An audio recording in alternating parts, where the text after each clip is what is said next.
Hello students, बेटा आपका red trap chapter चल रहा था, उसके वैल्यू पॉइंट्स को मैं एक्सप्लेन कर रहा था आपके सामने। तो कुछ वैल्यू पॉइंट्स बाकी रह गए थे, उनको मैं आज एक्सप्लेन करता हूँ। देखेंगे सीक्रेट मीडियम, रेड ट्रैप में वेल नोन। जैसे कि कल मैंने आपको बताया कि जो राम जसो फैक्ट्री का मालिक था आयरन मिल का, उसकी बेटी एडला और वो फैक्ट्री का मालिक वो रेड ट्रैप मैन को अपने घर ले जाते हैं। अगले दिन क्रिसमस की पार्टी घर में होती है। अब एडला और वो आयरन मिल का मालिक रेड ट्रैप मैन को एक अच्छा सा सूट देते हैं, उसको पार्टी के लिए तैयार करते हैं। तो आगे देखिए क्या होता है। तो red trap man well groomed, यानी कि जो रेड ट्रैप मैन है वो दूल्हे की तरह लग रहा था, उसने अच्छे से कपड़े पहने हुए थे। Iron Man realises mistake. अब यहाँ पर आगे क्या होता है, जो आयरन मैन था, फैक्ट्री का मालिक था, उसको अपनी मिस्टेक रियलाइज हो जाती है। यानी कि जैसी रोशनी में वो रेड ट्रैप मैन उसके सामने पहुंचता है तो उसको ये बात पता लग जाती है कि जिसको वो अपना दोस्त समझ रहा था, अपना जान पहचान वाला समझ रहा था, यानी कि कैप्टन रहा करता था, वो जब रेड ट्रैप मैन उनके सामने पहुंचा तो उसको लगा कि भाई ये बंदा वो नहीं है जिसको मैं समझ रहा था। यानी कि रेड ट्रैप का जो राज था वो उसके सामने रोशनी में आने पर खुल जाता है। खैर आगे देखिए क्या होता है। Iron Man realises mistake, Iron Man को अपनी गलती का एहसास हो गया या हो जाता है।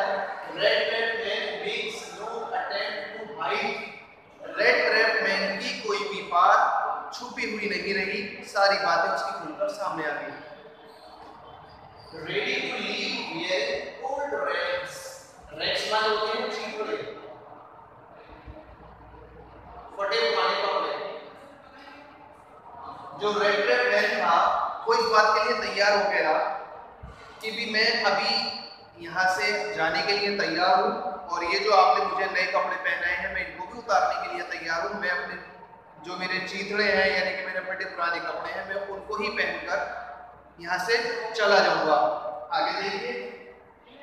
एडला requests father to allow him to stay, एडला अपने फादर से रिक्वेस्ट करती है कि पापा इस बंदे को आज यहीं स्टे करने दो, क्योंकि क्रिसमस की पार्टी भी है और अच्छा होगा कि हम किसी के साथ नेक काम करें।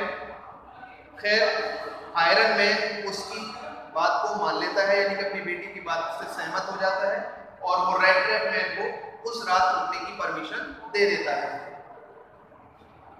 They had promised Christmas cheer, और वो उससे इस बात का वादा करते हैं, प्रॉमिस करते हैं कि वो क्रिसमस की पार्टी में उनके साथ शामिल होंगे। आगे देखिए।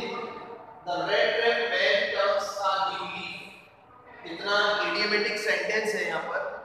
न्यू लीफ से मीनिंग है कि जिस तरह से पेड़ों में नए पत्ते आने शुरू होते हैं, तो इसी तरीके से रेड ट्रैप मैन जो था, जो चूहेदानी बेचा करता था, उसमें कुछ चेंजेस आने शुरू हुए, यानी कि उसको गिल्टी फील होने लगी।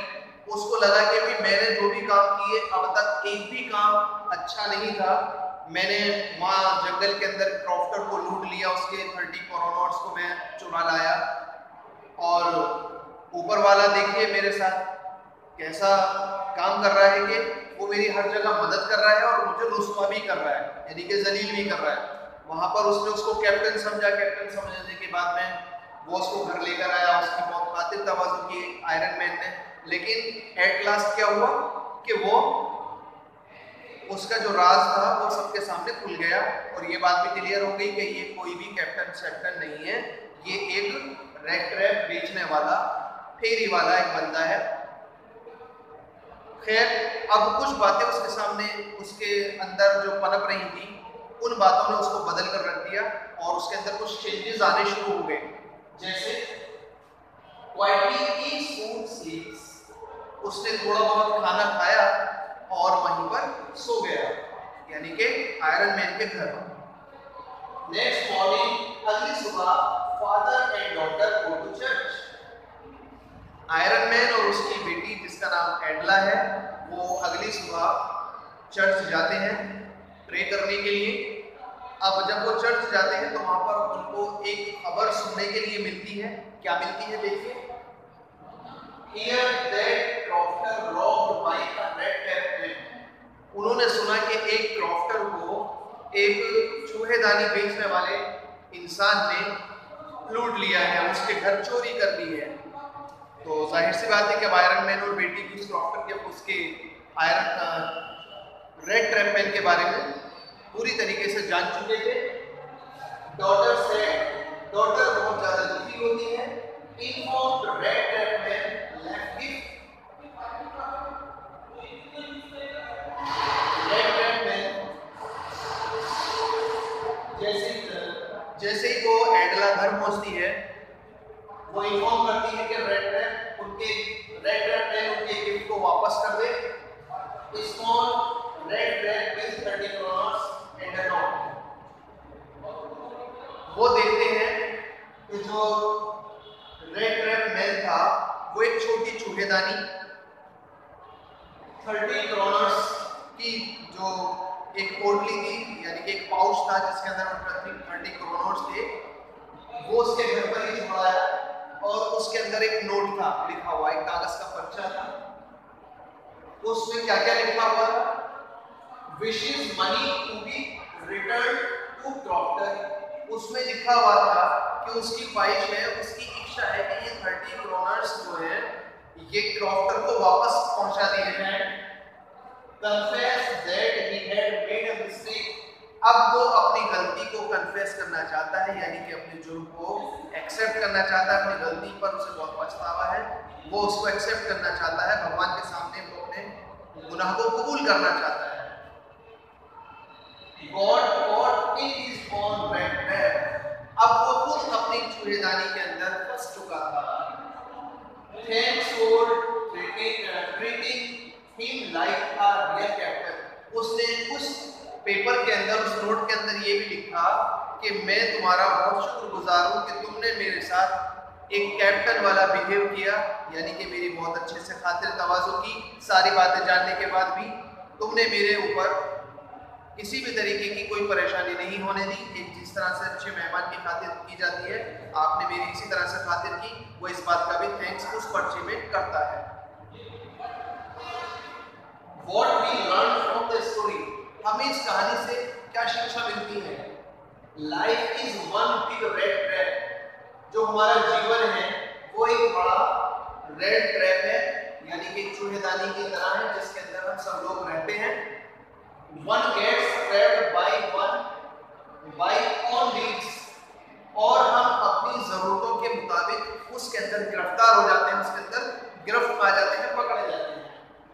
Everyone should get a second chance to improve oneself. हर किसी इंसान को अपने आप को सुधारने का एक मौका जरूर मिलता है, अगर वो सुधारना चाहे तो ठीक है बेटा। ये चैप्टर मैं समझता हूँ कि पूरी तरह से आप लोगों को क्लियर हो चुका है। अब आप लोग इसके क्वेश्चन आंसर्स भी लिख चुके होंगे इसी चैप्टर के। एडिशनल क्वेश्चन भी मैंने भेजे थे वर्कशीट्स में। मैं एक बात भी आपके सामने कहना चाहूँगा कि बेटा बड़ी शर्म की बात है कि आप लोग पूरी तरीके से अपने काम को अंजाम नहीं देते हैं। तो जो भी वर्क आपको दिया जा रहा है उसको बेटा टाइम से करें। Thank you, have a nice day.